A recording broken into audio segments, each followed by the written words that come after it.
আরেক ভাই প্রশ্ন করেছেন যে আমার এক ভাই আমার কাছ থেকে 1 লক্ষ টাকা নিয়েছে। সে বলেছে যে 1 বছর পর টাকা পরিশোধ করব, সাথে সাথে 20 মণ ধান দেবো। তখন আমি বলেছি এটা সুদ। সে বলছে না। না, কেন বলছি তাকে জিজ্ঞেস করেন, এটা তো সুদ। টাকা দিয়ে টাকা বেশি নিলে সুদ হয়। টাকা দিয়ে এবার আর অতিরিক্ত জিনিস দিলেও সুদ হবে।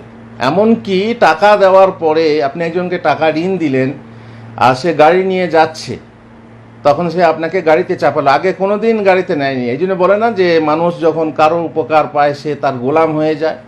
মানে প্রত্যেক দানই প্রতিদান চায়। আপনি ঋণ দিয়েছিলেন বিধায় আপনাকে গাড়িতে চাপাচ্ছে, বলছে তার গাড়িতে চেপো না, এটা সুদ হয়ে যাবে। বুঝতে পারছেন? সুদ এত বড় সূক্ষ্ম জিনিস। টাকা দিয়েছো, টাকা আপনি ফেরত নেবেনই, তারপরে আপনাকে গাড়িতে চাপানো হলে এটা সুদ হয়ে যাবে।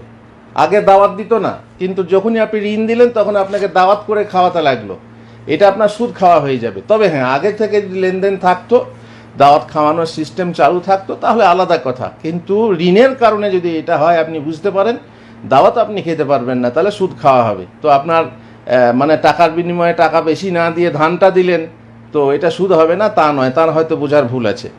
তাকে বলুন ব্যাংকের সুদকে হারাম বইটা পড়তে।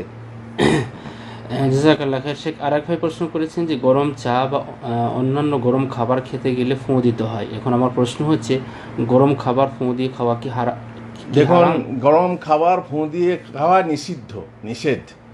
একান্ত যদি প্রয়োজন পড়ে, আপনার মানে হাওয়া করার কোনো ব্যবস্থা নেই, হাতের মাধ্যমেও হাওয়া হয়। হাতের মাধ্যমে মায়েরা বাচ্চাদেরকে ভাত খাওয়ায়, বাচ্চাদেরকে কিছু খাওয়ালে পরে ফুঁক দিয়ে খাওয়া, এটা ঠিক না।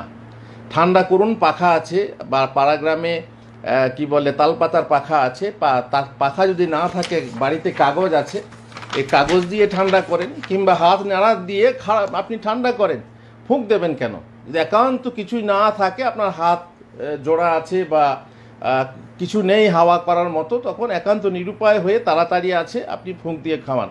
কিন্তু হারাম বলে দেবো তা না, মানে এটা করা উচিত না, এটা জায়েজ না, নিষেধ এসেছে হাদিসে। তো আপনি করবেন না। উপায় থাকতে ফুঁক দিয়ে চা খাবেন না, তারপরে পানি খেতে গিয়ে কোনো জিনিস আসছে ফুঁক দিয়ে সরাবেন, এটা ঠিক না, জায়েজ না। জাজাকাল্লাহ।